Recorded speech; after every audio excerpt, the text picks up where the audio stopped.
Winter is the best time of the year to find glass ornaments, so I thought, hey, let's make a witch ball together. Witch balls have a long and interesting history, and while they have changed over time, the magical concept of how they work remains. Let's explore witch balls and put one together step by step. Coming up next.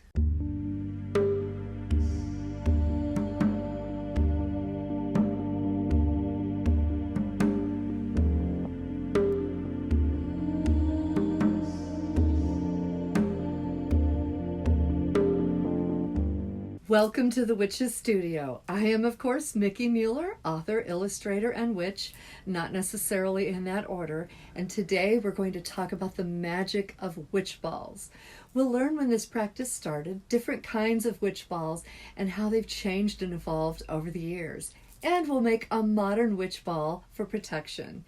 If you love learning how to make and use magical charms like this and collecting spells, witchy tips, and tricks along the way, then you should definitely hit the subscribe button. That way you can always find your way back to the Witch's Studio anytime. I'm always glad to have you here. How witch balls look and how they're made has definitely changed through the ages. While these ornamental charms were traditionally used as protection wards, modern witches have been inspired by this very old magic and transformed witch balls into charms created for everyday purposes under the sun and the moon. So, according to History Daily, and I'll leave a couple links below for more reading on this subject, these glass balls started being used around the same time that we see witch bottles being used, as early as the 17th to 18th century. They had a similar purpose to ward away malign energies from homes and families. Yep, I made a witch bottle too. Here's the link to the video up here somewhere. Both witch bottles and witch balls were used as magical protection against witchcraft being cast against the owner of the ball or bottle, although they were made differently. Witch bottles were either glass or clay containers filled with sharp or tangled items like glass shards, nails, bent pins. A witch bottle also included a marker or a tag lock, such as spit or urine, so that the bottle would be a stand-in for the intended victim of curses, hexes, or ill-intentional spells. The spell would hit the bottle, and instead of hitting the actual target, be trapped inside and stabbed and trapped and rendered useless. Witch bottles have been found by archaeologists buried under the step or hidden beneath floorboards or built in the foundation of homes from that time. In contrast, witch balls, sometimes called watch balls, were hung in the open, usually in windows, and they were made of glass. They were often magical on their own without adding anything to the inside. The idea was that malevolent hex, spirits, curses would be attracted to them and absorbed inside of the hollow bottle and dissipate once the sunlight hit it. According to the Philadelphia Archaeology Forum, the origin of witch balls goes back to the 1600s when people used glass balls for storing salt hung by the fireplace to keep the salt dry. Breaking one would have been very bad luck because salt was very valuable back then. In the early 17th century, fishermen used hollow buoys. They were made of glass on their nets, and they were weighty, but the glass would always float to the surface. Years later, the practice of trying suspected witches by dunking them in water started being used. The unfortunate suspect was bound and tossed into the water.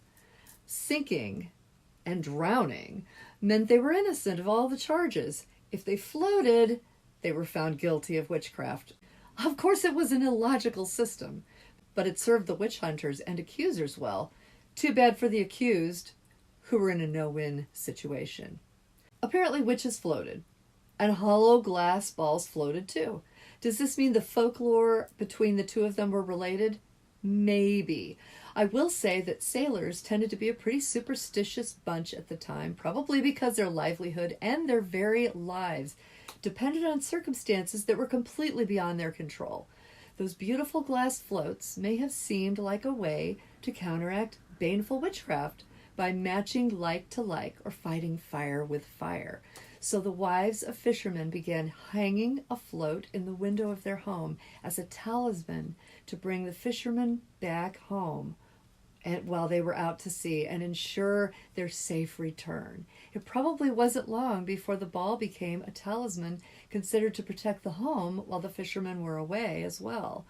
Glassblowers saw a market in addition to fishing floats, and they began to make spherical bottles with corks that people could fill with holy water.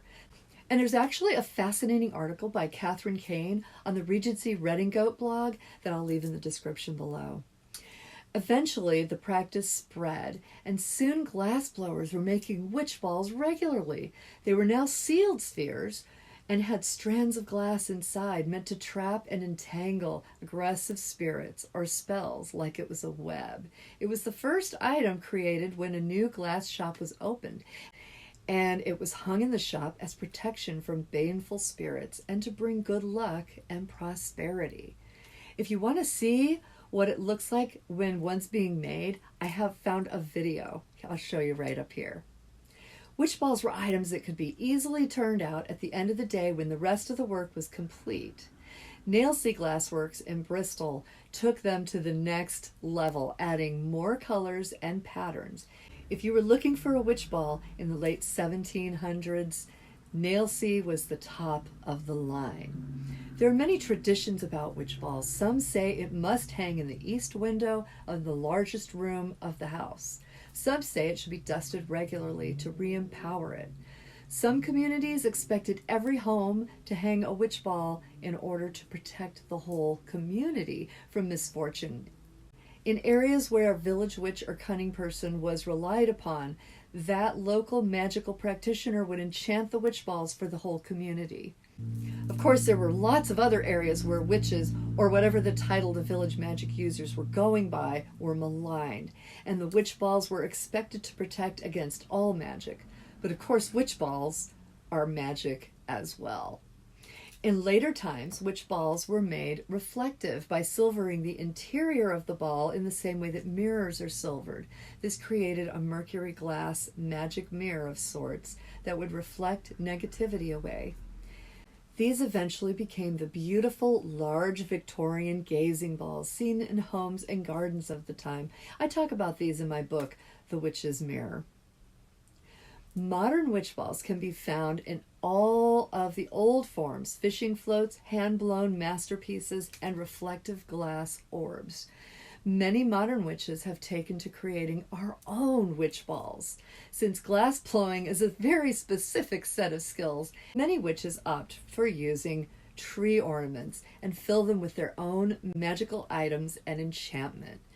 This would be similar to the old ones that were made with a cork and were intended to be filled. Traditionally, witch balls were used for protection, but modern witches have begun making witch balls for every purpose, including luck, money, love. It's completely up to the imagination. After all, witchcraft is a living practice, changing with the times and often shifted by the inspiration of the witches who practice their craft.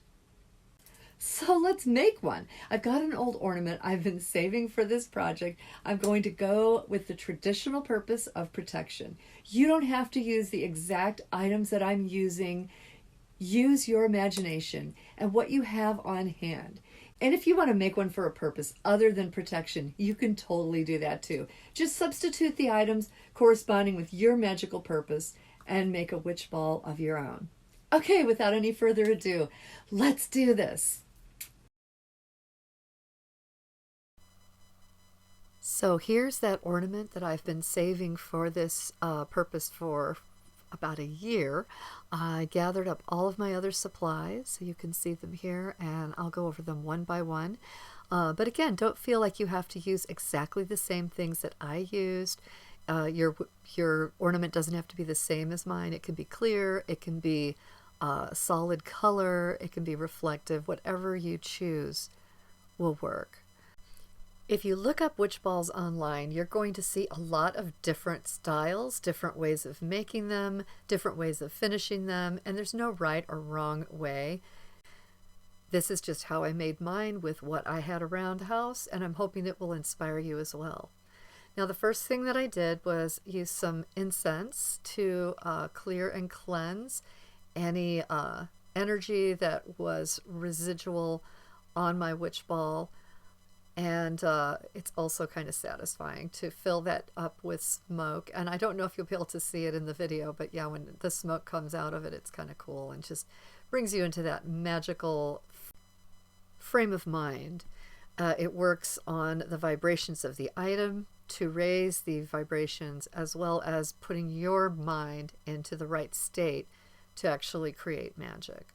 So the next thing I have here is some sea salt, and I'm empowering that to awaken its energies of protection and purification. Now, I've created a little funnel out of a piece of paper. It's actually just a little leftover sketch, and I taped that together in order to pour the salt in and not have it go all over the place. As I poured the salt in, it kind of displaced some of the smoke that was residual inside of the ball, which was actually kind of cool. Now, the first thing I'm going to add is some little black tourmaline beads that I have. They're polished, and they're just small little pieces. I like to use stones that I'm not going to want back. These are labradorite, which is another stone that's really good for magical protection. I'm empowering those and dropping those inside as well. And I have a small quartz crystal here, which really just boosts the energy of everything else that's in the witch ball. So I'm dropping that in. Now, these are some tiny little mirrors that I have. I actually pulled those off of an ornament that I got from the dollar store. They had sticky stuff on both sides, so I was able to stick two together, so they're little double-sided mirrors. I love using mirrors for magical protection because they bounce back anything that you don't want. These are cloves.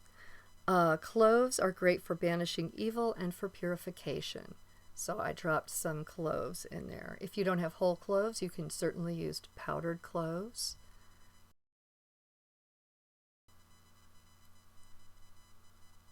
This is lavender, and this is actually the extra lavender that I stripped off my lavender from my lavender wands video, which I'll have a link up above there for you. And I don't waste anything. So lavender is great for protection and calm. And as you can see, it's starting to come together really nicely.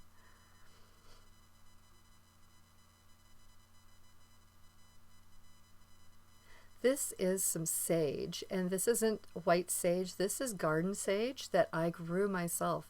Anytime you can use something that you foraged or grew yourself, even better. So I'm dropping a few of those little dried sage leaves in there. Sage is good for good luck and for house blessing.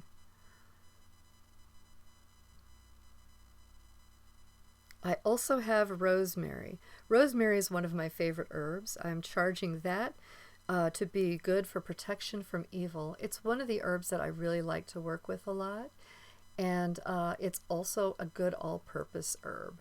Now, this is hydrangea, some dried hydrangea that came out of a bouquet that I received. Hydrangea is great for breaking hexes and curses. I've got some cinnamon sticks. I'm using those for protection, and again, like the quartz crystal, it will boost the power of everything else that's in the witch ball. I feel like the length of these also kind of acts as threads in the way that some of the beautiful hand-blown witch balls have threads running through them. So I added quite a few. I just love the look of that. I love the different textures. Not only is it full of good magical energy, but I find that it's also aesthetically pleasing as well. I decided to add a satyr square to this, which is a two-dimensional word palindrome, which is used for diminishing and confusing harmful forces. Many scholars trace the satyr square back to pre-Christian roots. It's used in various forms of magic, including high magic, folk magic, and everything in between. As an alternative to the satyr square, you could certainly just write your intentions, such as protect my home and family, Or you could create your own sigil or use any other protection sigil, bind runes, protective Solomon seals, whichever you like, and roll it up, tie it with a string, and pop it inside. And then I decided to go ahead and purify the cap before I put it back on with some incense smoke. So I decided to use hot glue to finish this. I glued the cap on, which I didn't show you because I did it out of frame by accident. And then I went ahead and wrapped the top in some black satin cord that I had. You could also use jute or twine. You can cover it with sealing wax or candle wax. There's a million different ways that you can finish this. And I added some little key charms to represent Hecate, which is a goddess that I work with frequently.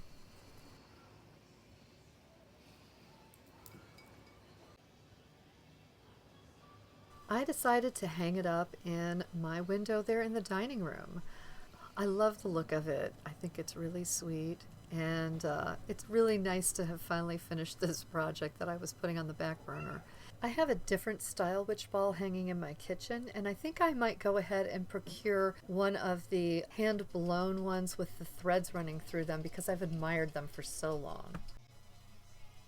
Our homespun witch ball would also look gorgeous in your Yule tree. I hope you enjoyed making a witch ball with me. I love how it turned out. I don't stand by the old rule that it has to be in an east window, so I'm just hanging it in a large window. There's also an old tradition that a witch ball stayed with the house. But these days, I doubt that others would appreciate it as much as we do. So eventually when we move, I'll be taking it with me and re-enchanting it for the new home. Have you ever made a witch ball of your own? If not, do you think you'll try it?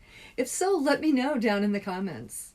Don't forget to share this video with your friends who might enjoy knowing some of the history of these protective baubles or might want to make some for themselves. They would be a really fun project to start off your new year. Also, make sure you're subscribed, and while you're down there, cast a spell on the notification bell so that you'll magically know as soon as I upload a new video. Thanks again for visiting me here in the Witch's Studio. I have a few more videos here that you might enjoy. I will see you next time. Until then, I hope that you stay safe, happy, and healthy. And remember, as always, to be your magic. Bye, everybody.